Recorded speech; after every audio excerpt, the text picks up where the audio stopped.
Welcome back to Nurture the Soul. We took a week off, but it is good to be back here with you now. I am your host today, the Reverend Ellie Hutchison, Minister for Congregational and Community Engagement with the Faith Info Team. And we are a part of the Love of Church at the national setting of the United Church of Christ. I use they, them pronouns and have a blonde, a pixie haircut, and I'm wearing large rimmed gold glasses, round tan and brown black shaped earrings, and I am wearing a sweater with brown and tan and black flowers that are sewn onto it. Nurture the Soul is a weekly webinar series that provides our churches and our faith practitioners with a multitude of practical, educational, innovative, and formational resources to engage with the critical topics facing our communities in our current time. This webinar centers curiosity and care towards a collective liberation for all of God's creation. We feature guest theologians, preachers, authors, community members, cultural artists, and thought leaders to delve deeply into topics that help us live into a gospel that is alive at this time. We hope, beloveds, that this virtual space is a space for connection that cultivates a curious and loving community, because we believe that these two things are just the small little bits that are key in our journey alongside our still speaking God. We invite you to join us every Thursday at 3:30 p.m. Eastern Standard Time for Nurture the Soul, and from time to time, look for special offerings. You can find a full list of our upcoming digital programs at ucc.org/events or on any of our social media platforms. And you can view a complete Nurture the Soul playlist on YouTube at the link that will be placed into chat. If you're interested in participating or have an idea of a topic you'd like to see, please feel free to reach out to me via the email address that was used to remind you of today's webinar. And beloveds, if these conversations move you, if what's offered here helps to enhance your own ministry, nurtures your soul, we hope that you consider donating to our annual fund of the United Church of Christ by texting the letters UCC to the numbers 41444. These small tokens have huge impacts in helping us to resource you and your community in innovative and engaging ways. We thank you for supporting us, and more importantly, thank you for joining us either live today or in the future. Before I introduce this week's guest, I'd like to remind you to use the chat feature to share where you're zooming in from and to continue the conversation amongst each other throughout our webinar today. You can find the chat feature along the bottom of your screen, and the icon looks like a dialogue bubble with 3 dots in the middle.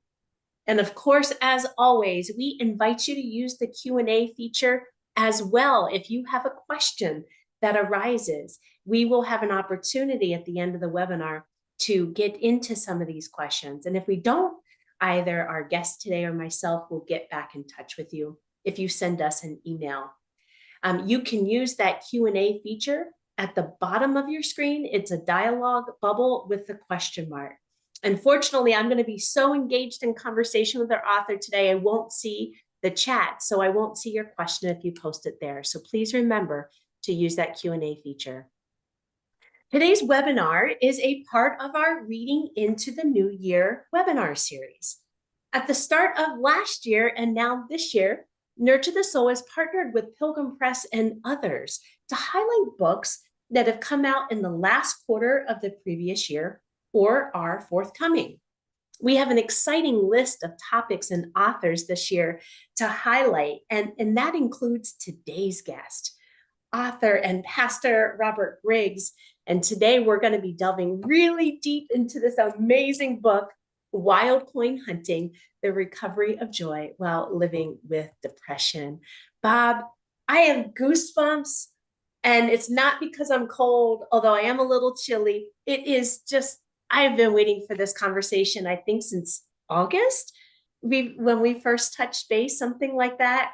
Um, and I finally got your book over the break, over the holiday break, and was able to delve into it. And I've since bought two more copies for friends of mine who are not in pastoral care or in pastoral work, but are caring for others. And so I can't wait to hear their reflections. So thank you for joining us. Oh, Ellie, thank you. And thanks so much for your interest in my book. I want to thank also Pilgrim Press and Nurture the Soul. And I want to thank everybody who's taken time this afternoon from their lives to come and listen to this discussion. I hope you find it worthwhile, and I so much appreciate your being here. Yes. Oh, that's wonderful. Well, welcome, welcome. I have a whole bunch of questions that I would like us to delve into, but I might, just veer off periodically if you say something, which you probably will, which will be really interesting. But I promise I'll leave enough time at the end for folks to join in. But I think always my first question for authors is what made you write this book? Like, why did you decide to write this book? And in particular, you use the term mental health recovery a lot. And so I'm curious at why did you write the book? And what do you mean when you say mental health recovery? Thanks. Yeah, I wrote this book for the same reason I became an ordained minister, because I wanted to help people. And I think I have a story to tell that will do that and help people not only living with mental illness and depression, but their caregivers, their support, and maybe all of us in some way. The story I have to tell began almost 20 years ago when I was living with severe major depression. And just to say a little bit about what that felt like inside of me, it felt like there was a cinema running in my brain, which looped and looped and looped, constantly featuring my greatest mistakes, my flaws, all the ways I let people down. It was unbearable. I couldn't sleep. And if I did fall asleep, I would wake up and then review again all the ways in which I loathed myself. That pain was so great inside my mind. And you can imagine what it's like when you've got the pain in your mind. How can you escape it? That I tried self harm to get the pain outside, and ultimately there was so much suicidal ideation in my life that I ended up in an emergency room and then on a locked psych unit. And a sound I will never forget in my life is the sound of the door locking behind me as I went onto that unit. So that I want to tell that story, and I want to ground my story in what that experience to make it real to that. At the same time, you asked about recovery. And a lot of people know about mental illness. I'm not sure that the topic of recovery is as well known, but I trace the beginning of my recovery to when I was on that psych unit, and particularly to a woman I met. And I always describe her as an elderly woman, though she was probably younger than I am now, but she was a very wise woman. And in talking about her depression and her meltdown, she said, "You know, Bob, my meltdown is the worst and the best thing that ever happened to me." Really took that to heart, and I think about those words a lot. And sitting there on the psych unit, and both of us felt like we were surrounded by the debris of lives that had fallen apart. It was pretty easy to say, okay, yeah, we're on this locked psych unit. We have no agency, no freedom. This is the worst thing that could ever happen to us. But what about the best thing? How could that possibly be true? Now, 20 years later, 20 years of living in recovery, I believe that is true. I know from my own experience and from people I have met, particularly at Vail communities, I'll talk about later, that it is possible in recovery to have a full, rich, and satisfying life. That doesn't mean it's the life you once had. Some losses you can't get back. Lost time, lost pleasure, lost joy. You can't get back. In my recovery, I had to leave a church I'd served for 25 years, which I loved. That was a real loss. And there's no denying that. And a part of mental health recovery, I believe, is facing hard realities. To move forward, that's what one must do. At the same time, I know from my experience that life can be good and full and rich and wonderful, even magical again. And in my book, I try to share that story, how I got to this place in my recovery. And part of it is to share things people have taught me and I have learned that in the book I call mantras like there's no recovery without the help of other people. Keep your balance in the world. Always have something to look forward to. Believe me, when this webinar is done and I can go relax, my wife and I are going to go to dinner and we're going to have dessert. You got to have something to look forward to, I believe. And finally, a mantra that's been very much a part of my recovery is there's no recovery without change. One of the reasons I can say my life is better now is because of changes I have made in my recovery. I had to give up a certain kind of control that was not helpful in my ministry or in my life. I had to give up certain kinds of expectations of a perfectionism, of demanding of myself that which I could not do, and I'm not sure anyone could do. And I had to learn to be more open. And I'm still working on that right now as I talk, but to be able to share who I am and what I feel and what's real to me with other people. So that's what I mean by recovery.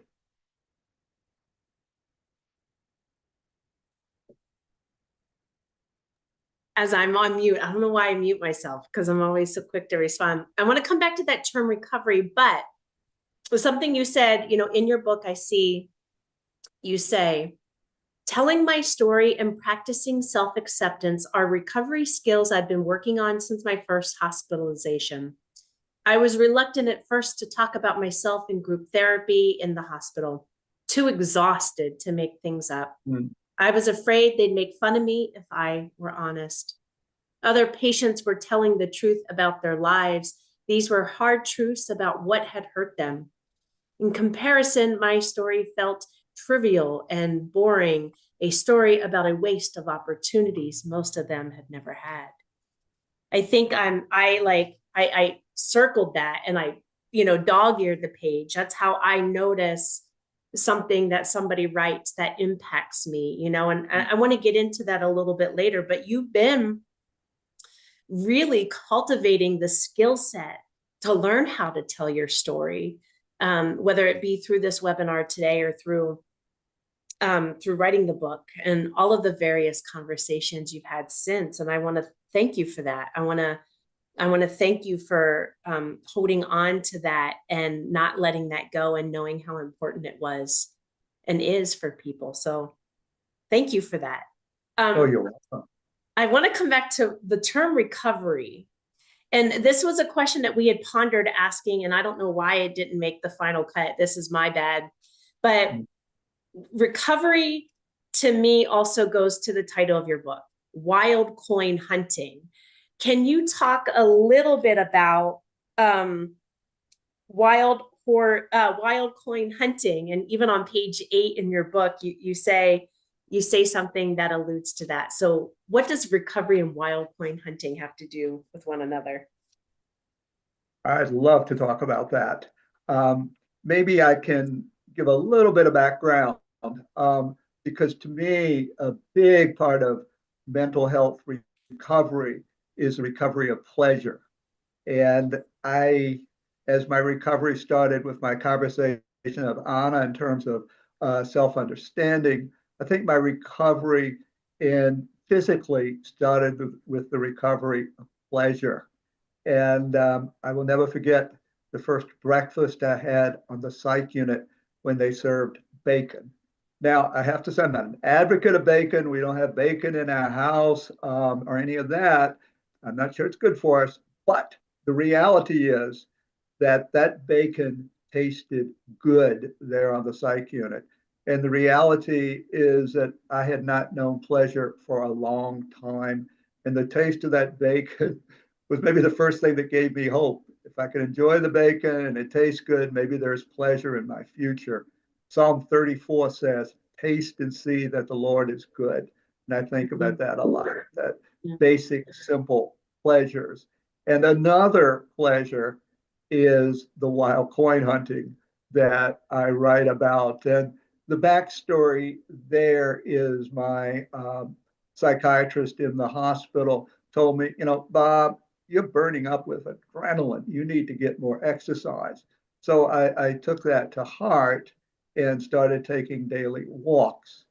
And over time, as you walk, you see things and noticing things. In other words, not obsessing about what's going on in my head, but getting out into reality is another step into recovery.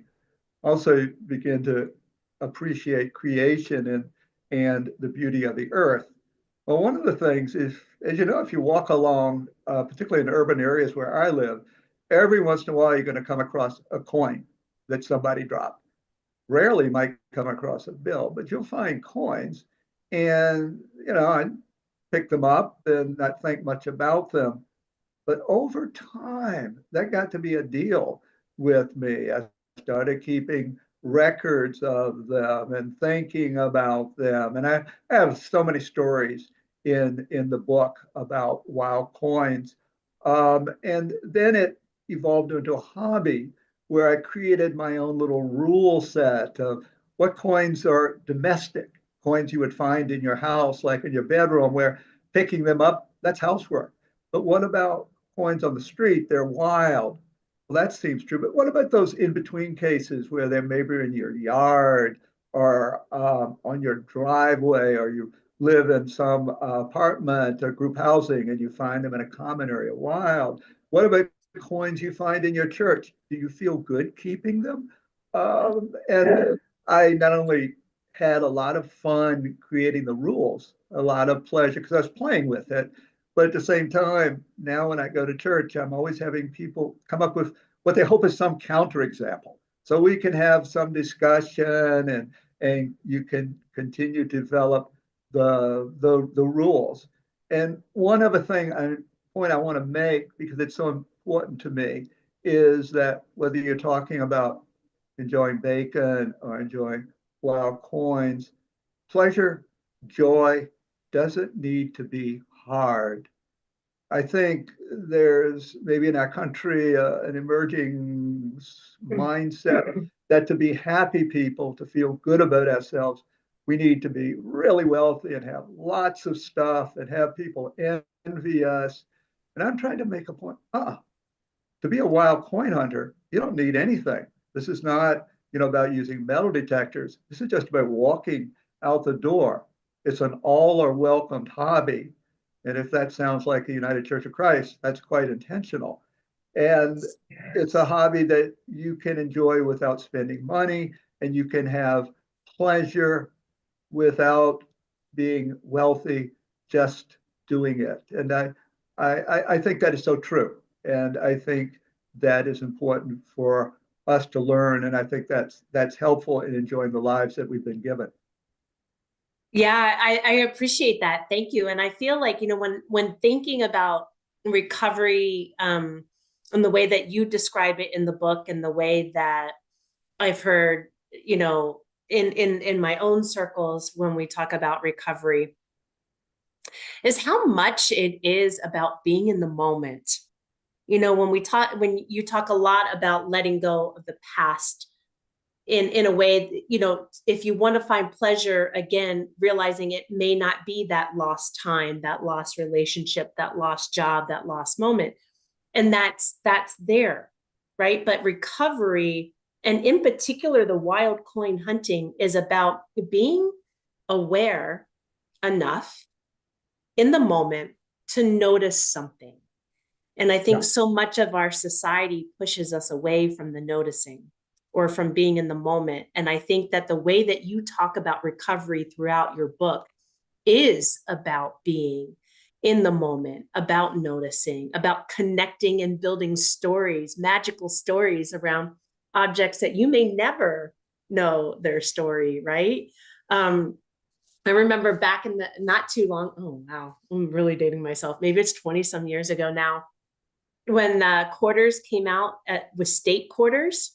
You know, the different states had their different pictures in the back and stuff. And I remember my son being young enough to like, you know, like he said, what if the country looked this way? You put the different state quarters in other areas, and they, you know, he would have all kinds of stories. You know, they weren't geographically set up, because even if you collected those coins, you could get a map, the state quarter map, and all that stuff. And so reading your book, it made me think about that. It helped me remember my son's creative imagination at creating a story about something he had no, you know, he had no background for in that quarter. And so I love thinking about recovery that way. And one of the things you do too, and you just tapped on it in answering that last question about pleasure and joy. And often I find that, you know, the way that you even refer back to Bacon many, many chapters later, that you talk about the things that brought you joy, being a pastor, those kind of things. You didn't let those things slide. And you use a bunch of humor. I giggled a lot while reading your book. I found it truly full of joy. It with such a hard topic to be joyful in reading something. And so I wonder then if somebody on this end has had that experience of finding humor and pleasure and joy in your writing, what for you what roles do they play in recovery, in like your recovery, continual recovery work? And were you always looking for pleasure and joy and humor, even as you were a pastor? So yeah, what roles do those things play in your recovery now, in the past, and where did you find the gift to be humorous?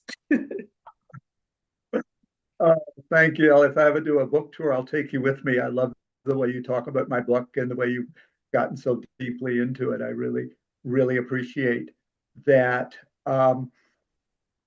As far as humor in my ministry, I use humor from the pulpit, though I know I have a number of former parishioners listening. We could take a vote on to whether or not that humor actually works or not.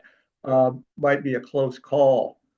But I do believe a lot in the importance of joy and pleasure. And yeah, I start with Bacon, but there's the deep joy also of the arts and music. There's the joy of friendship. And for me, I think my deepest joy is a joy when I really know I've helped another human being.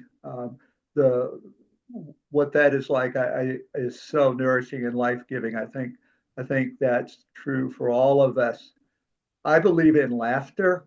Andrew Solomon, who's written so much about depression, tells us that the opposite of depression is vitality.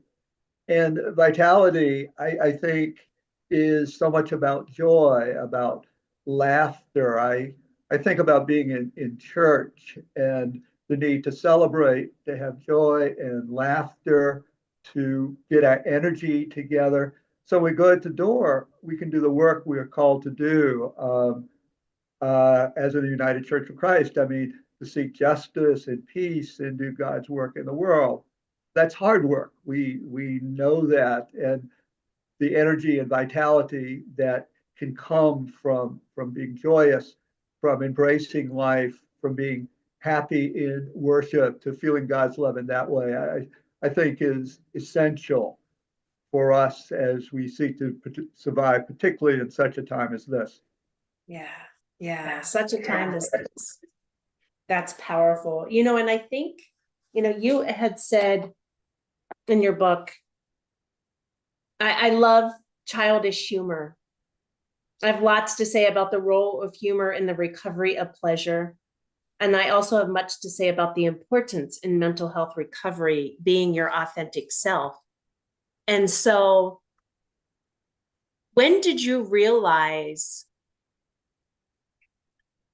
and this is going to lead into that next question of that I have lined up for you. How would you define being your authentic self? Yeah, that's a good question. I think I can answer that best with a story. When I was on the psych unit, in that locked unit, we had a number of groups each day. And you actually, what you read earlier was from one of those groups, and how I felt that my story as a person, I felt like I was a person who had a lot of opportunities that other people in the group had never had, and I wasted them, and I was shaming myself and felt very authentic as a clergy. I was talking about the love of God on Sunday, and I was hating myself the rest of the week. I mean, what a phony. And Jane was really doing a number on me. And then sitting in that group and wanting to keep quiet. But if you've ever been in those kinds of groups, that kind of tight community, there's something in the group when other people share their stories and have that courage that inspires you to do the same. So I started telling my story as it was. And to be honest, I was afraid people were going to laugh and point. But instead, people listened. People listened Mm. hard. I felt their care. I felt their love. I felt their respect. And then there was a woman named Dottie in the group who had this wonderful unicorn tattoo. And she said something like, Bob, I never knew that ministers were human beings before.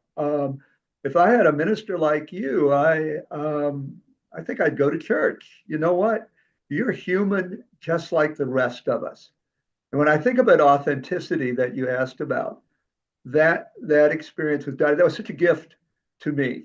And I think has been one of those things that when I have a bad day, I come back to that I'm human like everybody else. And that is sufficient. That is enough.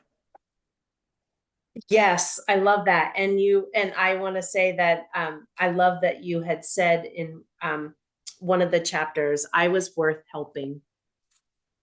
And that leads me to this idea of saying that you are worth helping, because in your book, you talk a lot about shame. And at times you allude to what some of us have been able to name as imposter syndrome, right?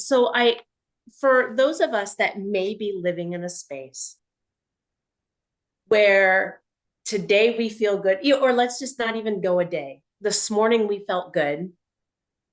We went out, we did something, we had a conversation with somebody, perhaps we ate something we shouldn't have eaten.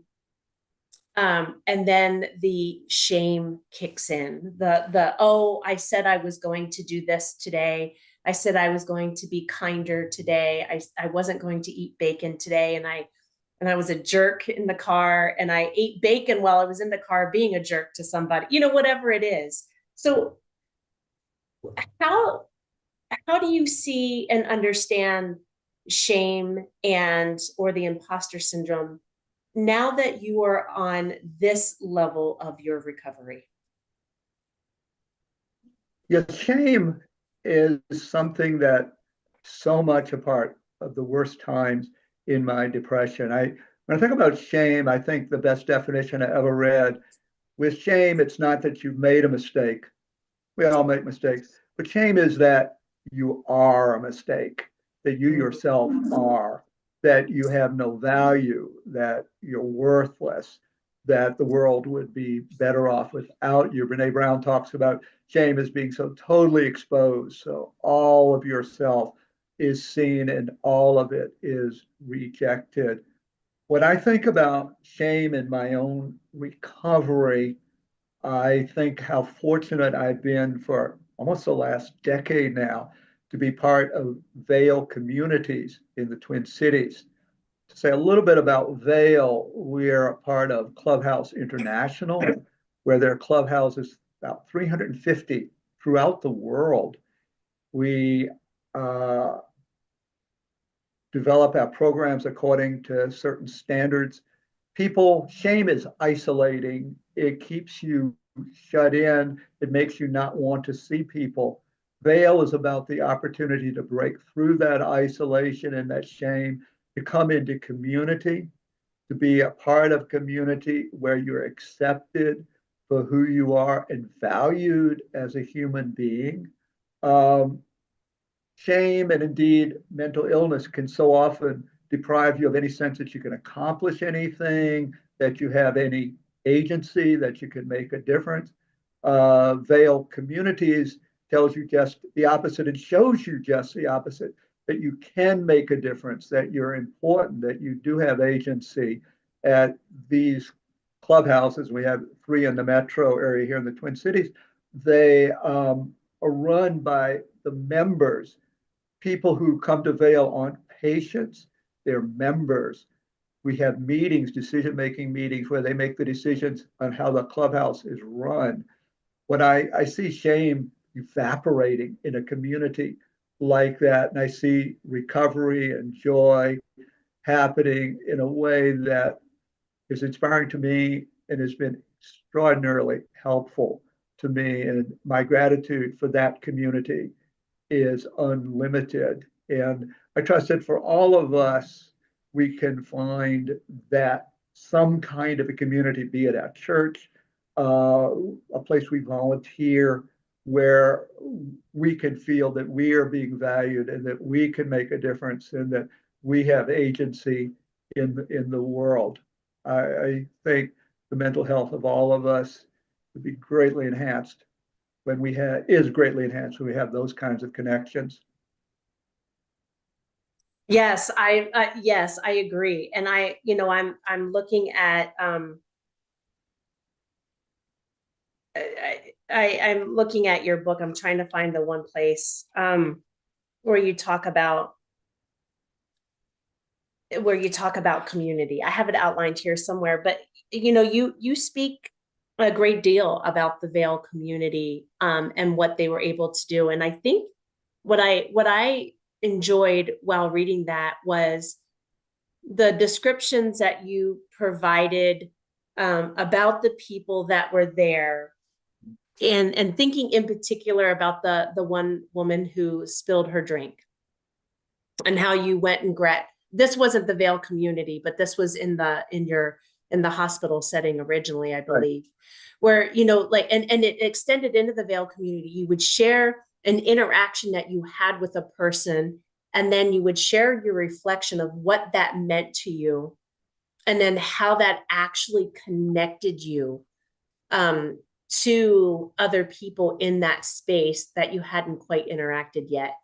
What is the importance of community when you feel shame?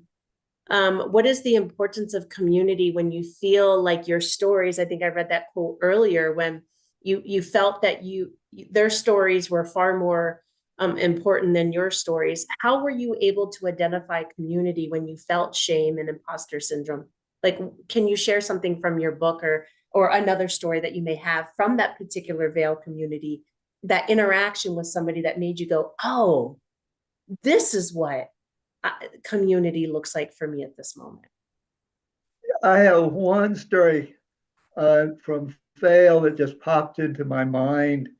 We have a snack bar, and there's a pretty complicated coffee machine, and I like to work the snack bar and serve the members, and it's a great way to get to know people.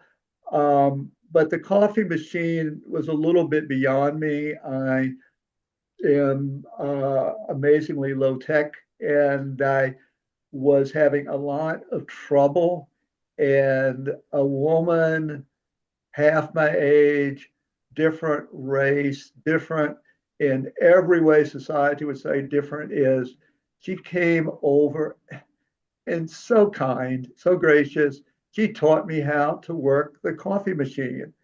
And there's a lot of ways to talk about community, but one way at Vail we can talk about community is working together. Mm. It's, you know, for a shared purpose. And I mean, one of the things I learned at Vail was the importance of, of having a purpose, of feeling like you're making a contribution.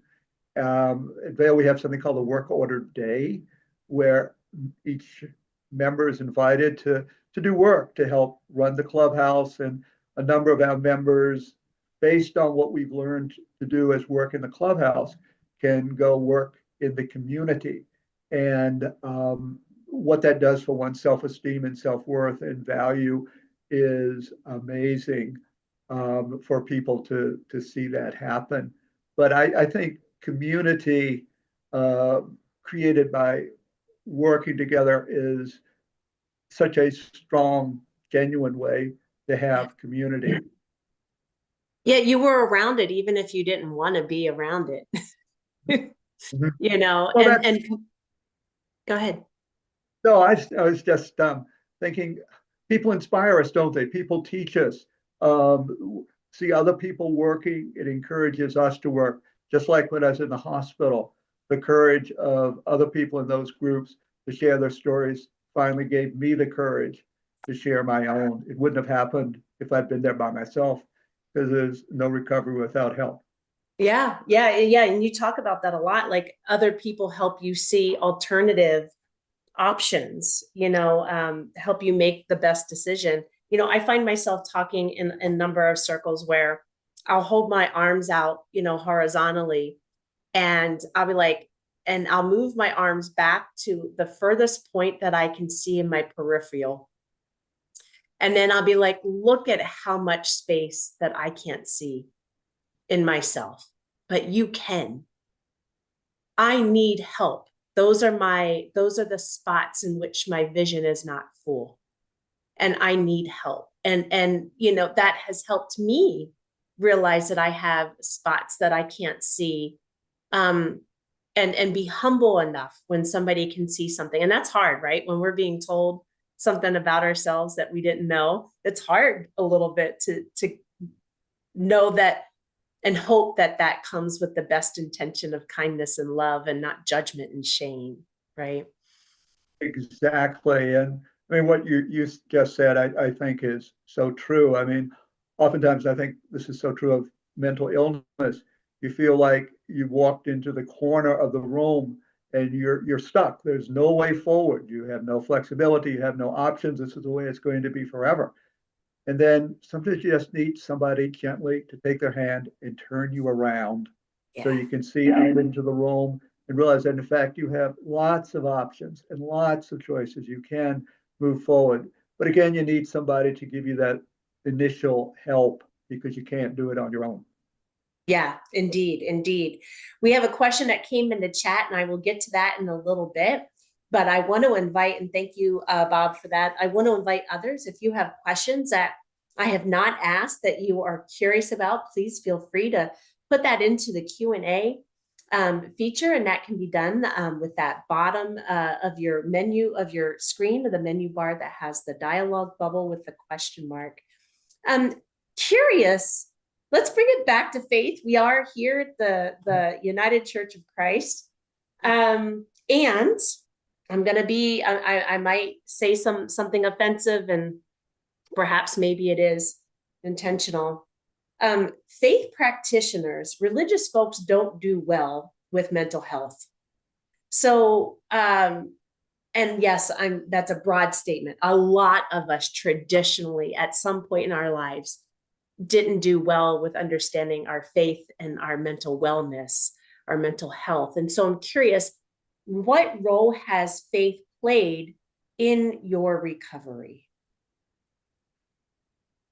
That's a very good question. I initially, to be honest, it was a negative. I was supposed to, as I said, be talking about love, and I felt I hated myself. I felt among everybody else I had let down, and there were multitudes I had let God down and the church down. So I used faith for my failure in faith as another club to beat myself up with. Mm. In recovery, I was some things just happened by happenstance, but when I was in the hospital, my wife Sue and I received a lot of help with health insurance and things from a gentleman, Reverend Dick Shearer, who was a conference minister, acting conference minister at that time. And one of the things Mr. Shearer suggested was that I take a look at, of all things, a Book of Common Prayer and their weekly readings or daily readings for the morning office. And so I started doing that, particularly right after I got home from the hospital, because I had to pause from my job. I had nothing to do, so might as well read the Bible. And at first, I write about that at times that, really, my concentration was so scattered from medications and depression and stress. I really couldn't even read a coherent sentence, but at least I looked at it, and that was something. And I even put a check mark by it that I'd looked at it. But over time, I really did start reading. And what I focused on was the Psalms, and particularly the 40 or so of the Psalms that we call laments. These are, in a sense, the darkest of the Psalms, some of which I very much know by heart, like in Psalm 6, I am weary with my groaning all the night. I make my bed to swim. I water my bed with my tears. And then there's the very harrowing words from Psalm 69, save me, O God, because the waters are coming into my soul. I sink into deep mire where there is no standing. The flood overflows me. Those words are harrowing, but they also are words that speak about depression.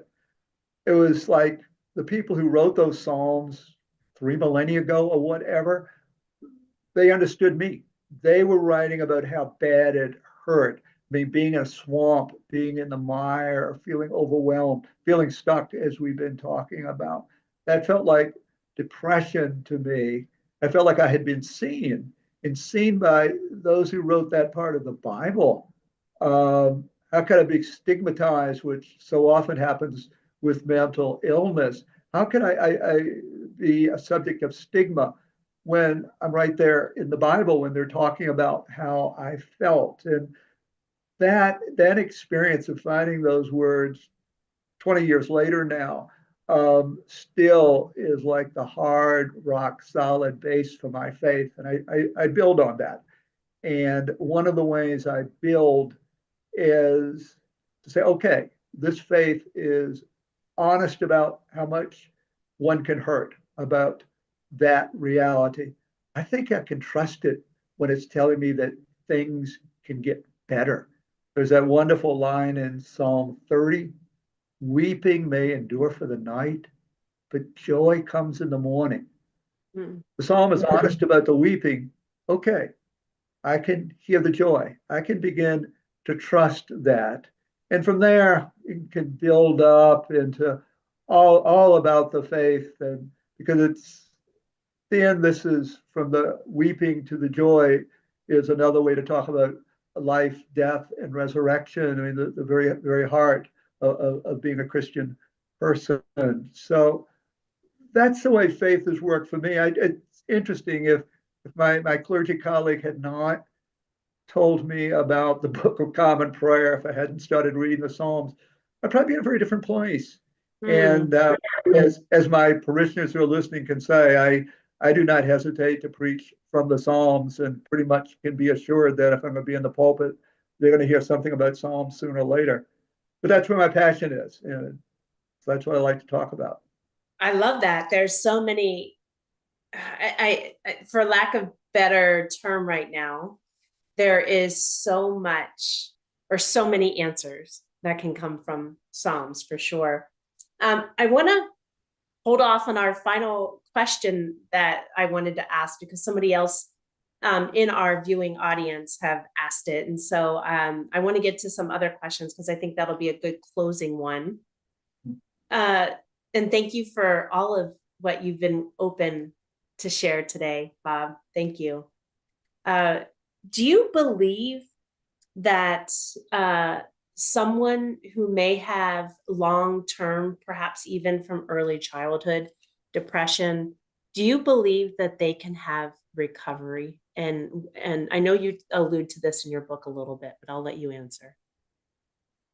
It's a good question. And to be honest, Ellie, a hard question. And I don't want to speak about things I don't know or people's stories that I haven't encountered. I don't know. Depression is complicated. There's something called treatment resistant depression.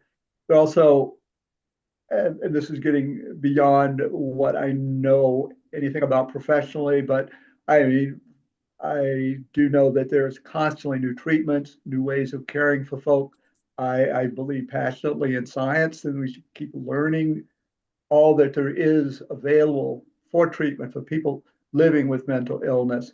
My experience, and this is my experience within those boundaries, is that for most people who are living with mental illness, life can be so much better than it is at the bottom. And things have to happen. As I keep saying, you can't do that alone. One of the issues I know we will touch on was the uncertainties of these days.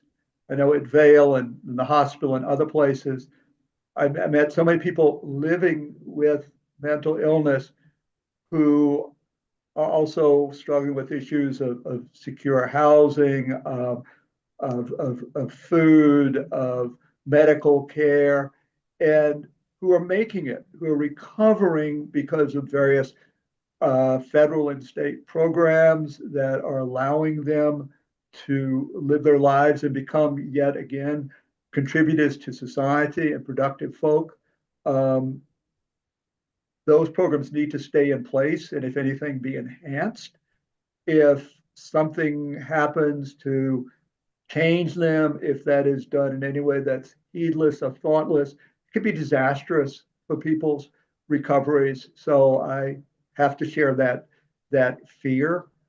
But I am a person of hope, and I do believe in recovery. And a lot of recovery is about our caring for one another. And I believe we're human beings, and that's the way that's in our DNA to do. Absolutely. Absolutely. I love, and I think something you say in your book is resilience is about holding failure and success in balance, accepting that life isn't all one way and living with the uncertainty of what the outcome will be. It fuels hope that if you keep going, things will improve. But it's a realistic hope that makes no promises about when it's going to get better or even what better will look like. Can you talk a little bit about resilience in that regard? Yeah, thank you for quoting that.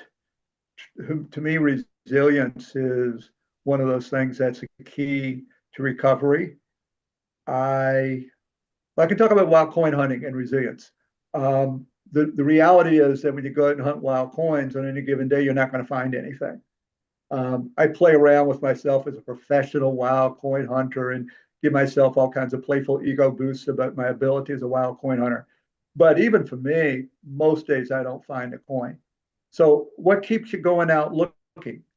That's kind of a garden definition of resilience. You don't quit because you know one of these days you're going to find one, but you also know you're never going to find one if you stay at home. The other thing I believe about resilience is that it needs to be wise. I have a story about going out wild coin hunting in the winter, which is pretty easy to do in Minnesota because we have so much winter, and going to what I call a snow mountain, which is my term for a big snow pile to hunt for wild coins. And there's a picture in the book cover is of a snow mountain with coins stuck in it, like chocolate drops in a cookie. But at any rate, I go there and the mountain is gone. It's gone. And I don't think I've ever been so rigid in my life as I was at that moment. Where did it go? And I just kind of stood there. I remember shutting my eyes and opening them in the hope that, well, maybe it'll come back again. Maybe I missed it. No, it was gone. And what had happened was the night trucks had hauled it away to make room for the next big snow pile. So I had a choice then. Do I just kind of grieve, go home? No, resilience is about, okay, I'm here to hunt wild coins. And if I can't do it at this place, I'll go to some other place, which is what I did. They're more sophisticated definitions of resilience, but I will go with that. I think, like hope, resilience needs to be realistic. And it's not just about necessarily doing the same thing over and over again. It's about being clear about what your goals are, what your values are, those things that you really want to do and you're not going to give up. But being wise enough and maybe flexible enough, there's a bunch of different ways to get to that place. And if one's not working, try another one, but keep moving forward. And Yeah. that's the way I like to think about resilience. I love that. I love that. When you were talking about resilience, I was like, or my dad would call that being stubborn. But yeah, I'm going to stick with resilience. Our I final can be stubborn too. question. Yes, yes. Our final question was very similar to the one that the young uh, audience member asked. But for many of us, the future right now feels very uncertain, even threatening. Is there a way that your book can help us to cope with what lies ahead? Yeah, I've thought about that question a lot recently. I know a lot of us feels like we've been being pounded by the news and many ways feel threatened. And I already mentioned some of the anxieties I have for the mental health community and programs that folks need in order to thrive. I would hope, even as we talk about resilience, one could also look at that in terms of strategies to move forward and not to give up. If one way you can't move forward, there's another. But I think at the end of the day, I would go back to the mantra that probably is the one I repeat the most and probably have today, which is there's no recovery without help. And I don't think we're going to get through this time alone. In fact, I know I can't. We need our communities. I need my community. I've talked a lot about Vale communities. My church, First United Church of Christ in Northfield, Minnesota, is a vital community to me, to be with others. I believe that things like hope and courage, even faith, are things that sometimes we find it hard to find them. Sometimes we lose our hope. Sometimes I've talked to friends who are kind of desperate to find hope where they can at these challenging and very uncertain times. And I believe that in community we can borrow hope, we can borrow courage from other people. It can kind of rub off on us. And what we cannot do ourselves or feel ourselves, other people can help us get through. And in that way, we can again recapture the fact that we are agents. We do have some power. We can make a difference. And when we feel like we're defeated, we can go back into community and grieve our losses as we need to, and then feel the support of other people. And finally, and I mean this as passionately as I mean what I've just said, we need communities to celebrate. We at Vale, I mean, we celebrate everything we possibly can. And I think that is deep wisdom. And I think there's something about our faith also as we think about even life as being a gift of God, that there's much both we can celebrate and that we absolutely need to celebrate in order to continue to live lives that are satisfying and live lives that make a difference to other people and continue, God willing, to make this world more like God's reign. Yes, because I believe that we are meant to be joyful and happy Mm. and to feel loved and to feel supported. And when we can't do that ourselves, having a community that can be there to help point out our blind spots as well as helping us to feel the warm embrace is such a gift to have. And I just want to thank you, Bob, for your time today. You have had just such an impact on my life. It's one of those God moments of, you and I talking, and I was like, yeah, this sounds like a great book. I can't wait to get it. And it took a while to get to me. And when it did come to me, it was when I had a dear friend on my doorstep asking for help. And I didn't know how to help. So we went for a walk, and we started looking for random things around the neighborhood. Not wild coin. I didn't tell her why we were going for a walk. But I had just gotten done reading like the first 3 or 4 chapters. And it takes you a while, by the way. For those of you who have yet to purchase the book, it takes a while for Bob to talk about. There's so much joy in the wild coin hunting. I was like, did I get the right book? I thought this was supposed to be about the recovery, right? But it's the recovery of joy while living with depression.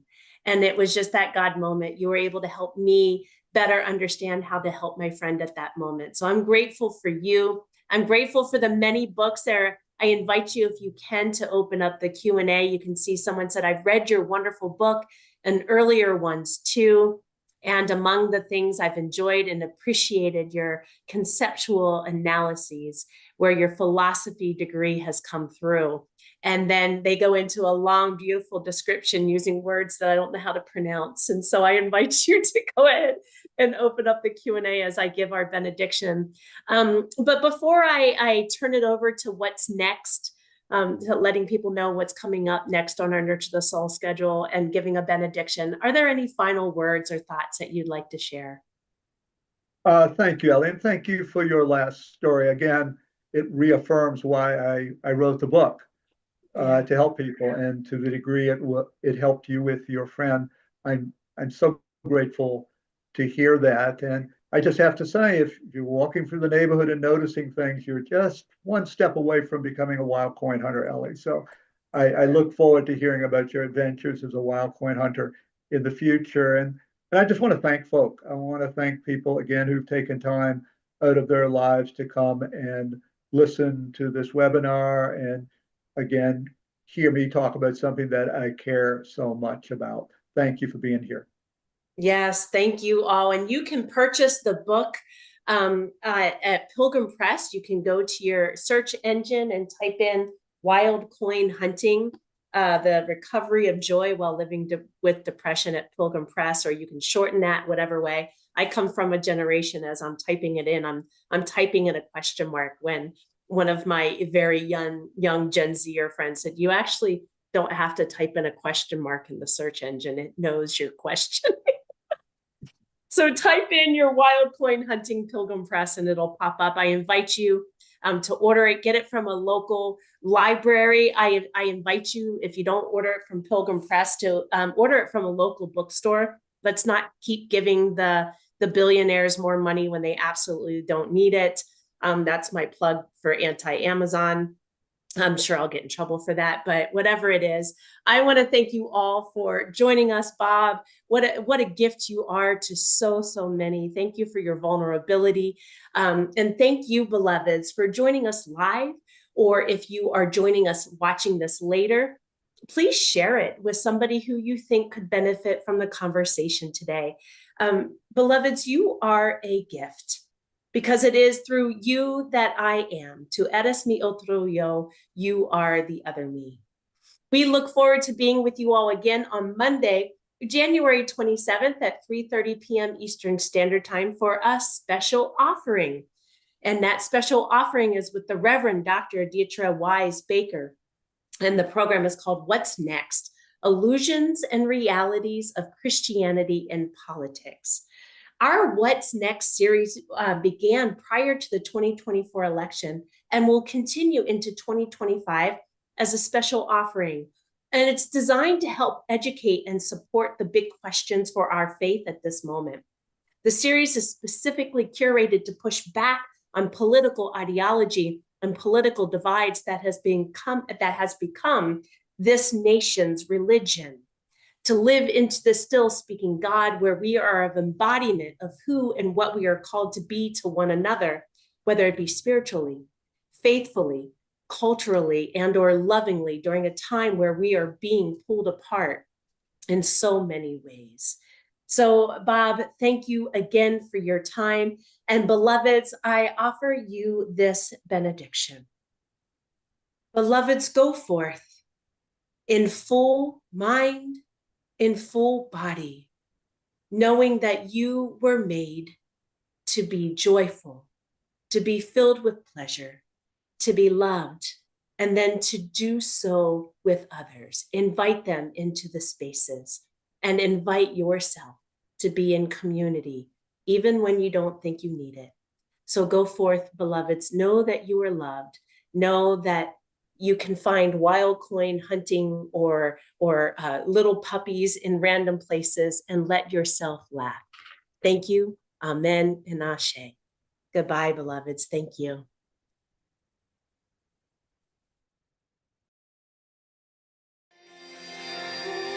Siblings in Christ, if you are moved by this conversation, if what's been offered here has helped enhance your ministry or has nurtured your soul for the journey, please consider donating to the annual fund of the United Church of Christ by texting UCC to 41444.